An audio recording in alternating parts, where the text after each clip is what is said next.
dan tujuan standar pendidikan itu perlu diselaraskan di era sekarang, yaitu di dalam kurikulum deep learning Bapak Ibu ya. Nah, apa yang perlu diselaraskan Bapak Ibu? Yang pertama mungkin visinya, apakah kalimatnya tetap atau bagaimana gitu. Maka nanti ya mungkin kita duduk bersama, terutama manajemen dan juga Bapak Ibu yang lain ya, kita putuskan saja ya kan, misalnya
itu adalah fondasi.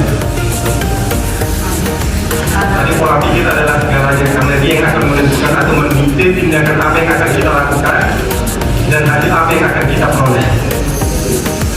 Maka ini pola pikir sangat perlu. Jenis-jenis pola pikir. Pola pikir itu ada dua. Yang pertama, fixed mindset atau pola pikir tetap. Nah, pola pikir tetap itu beranggapan berkeyakinan bahwa kecerdasan dan keterampilan bersifat tetap, tidak bisa diubah. Sedangkan growth mindset atau pola pikir bertumbuh, berkeyakinan bahwa kecerdasan dan keterampilan bisa dikembangkan lewat usaha dan belajar.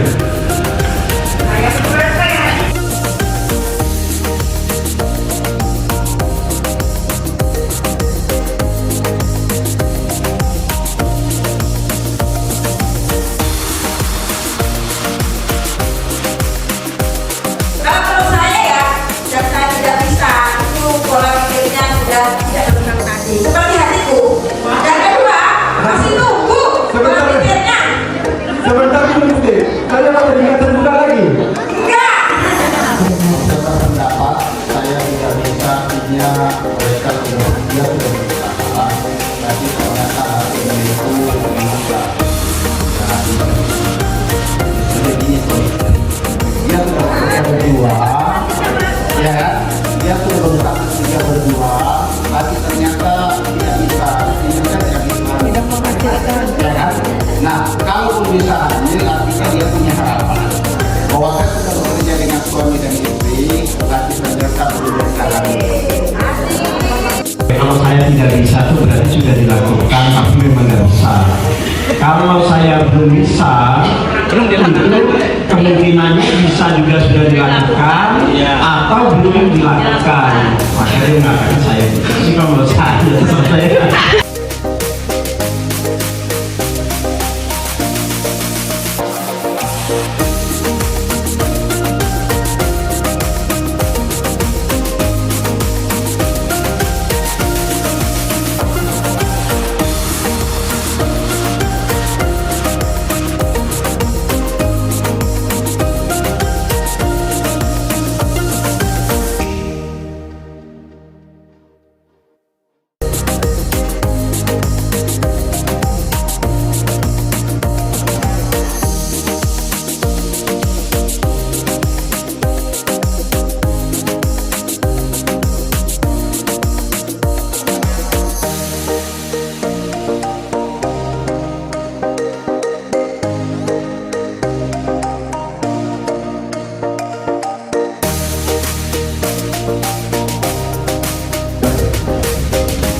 Suara pola pikir bertumbuh, kalau saya gagal berarti saya kurang dan coba saya. Terus di pola pikir besar tadi, saya akan menolak saat menerima tugas yang belum pernah saya kerjakan. sebab risiko untuk gagal akan besar. Saya nggak mau melaksanakan tugas yang saya belum pernah mengerjakannya. Itu kalau suara pola pikir tetap. Tetapi kalau suara pola pikir bertemu, dia akan menerima pekerjaan tersebut walaupun belum pernah dikerjakan. Sebab itu adalah peluang untuk belajar dan mengembangkan potensi diri. Suara pola pikir tetap, kesalahan itu menunjukkan kelemahan saya, sehingga harus dihindari untuk menjaga nama baik. Sedangkan di dalam pola pikir bertumbuh, kesalahan itu merupakan sebuah proses belajar dan peluang untuk meningkatkan potensi diri.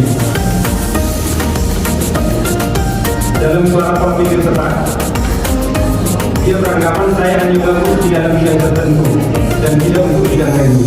Nah, sehingga ketika muncul mindset itu, maka dia akan mencari cara atau katakan membuat strategi agar bisa gitu. Tetapi kalau kita tidak memancing atau tidak memahamkan kesadaran di bawah alam sadar siswa, misalkan sugesti tadi, dia sudah ya tidak bisa gitu. Jadi sehingga misalkan kita memberikan tugas atau ingin dia bisa menyelesaikan gitu. Tetapi kita lihat dari kenapa tidak menyelesaikan, tidak mengumpul tugas dan lain sebagainya, karena mindsetnya sudah di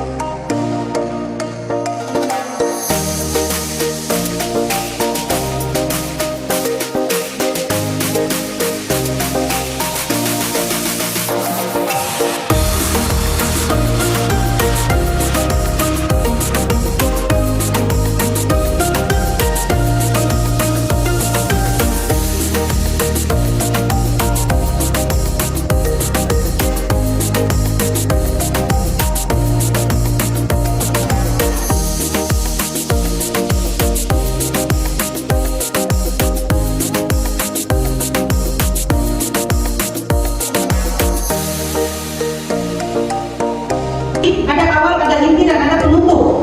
Memberikan kesadaran di mana itu Bapak Ibu? Iya, ada yang awal paling inti ya.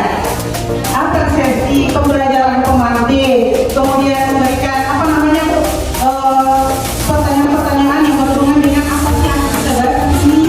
Atau kita hubungkan dengan dunia anak-anak, atau mungkin kita hubungkan dengan keadaan di sekitar kita, sehingga anak itu terpacu sadar ingin belajar tentang materi kita. Nah, barangkali sobat ya. Jadi dalam pembelajaran di sini yang kita muliakan adalah peserta didik, dan kita ikut dengan diri kita bahwasanya yang penting kan saya masuk. Jadi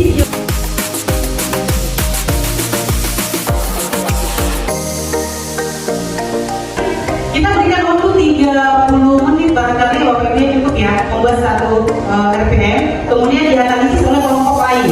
Misalnya untuk matematika dianalisis oleh guru kimia. Jadi ini yang diisi Bapak Ibu. Misalnya kategori nomor 1 hampir tidak ada. Misalnya modul RPM matematika tadi tidak mencantumkan misalnya dimensi dulu.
kita, cuma mungkin tanpa kita sadari bahwa kita telah memakainya seperti Google Maps. Google Maps itu adalah salah satu satu kecerdasan buatan yang sangat familiar dengan kehidupan kita sehari-hari. Kemudian ada asisten suara seperti Google, tolong carikan kira-kira kamu?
Ini yang sudah yang bikin dengan ikatan kimia, gitu ya. Ini siswa tinggal jawab apakah H2O itu ikatan ion, kovalen atau kovalen non polar atau kovalen non polar. Kovalen non polar. Wah, apakah bentuk molekulnya? Apa?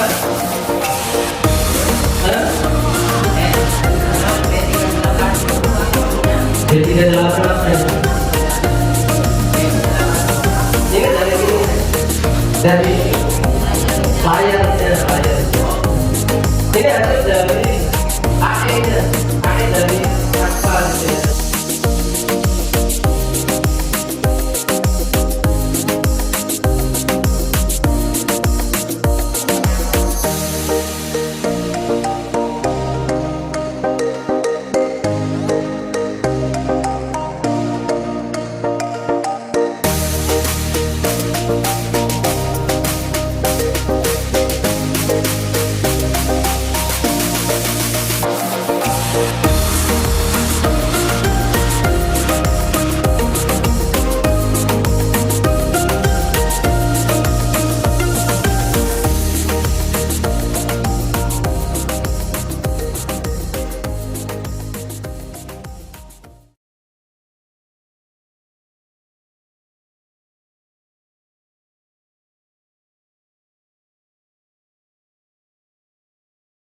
Mendorong terbentuknya budaya reflektif dan kolaboratif di lingkungan sekolah.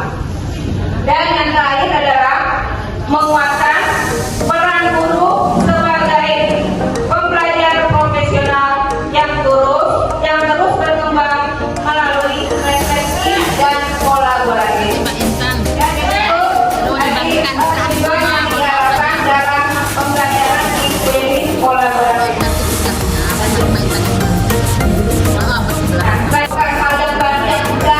Kita dari para bapak sudah dengar, tapi kita sebenarnya sudah dari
pembelajaran misalnya dunia usaha ya, saya di ekonomi dunia usaha, misalnya usaha apa, nah, kalau PKW itu juga mungkin seperti itu.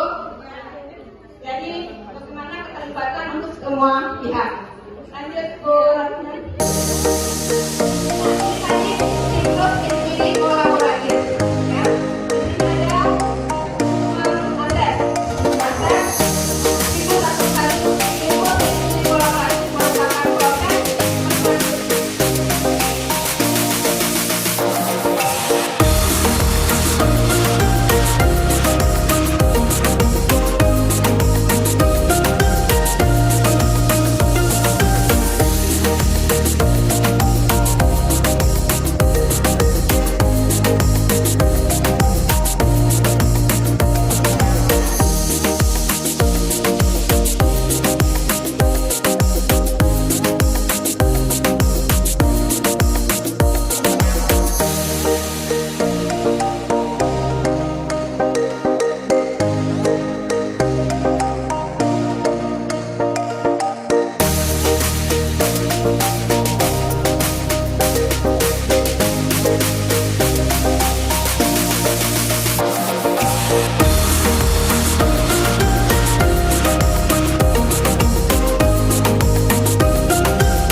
sekolah ya,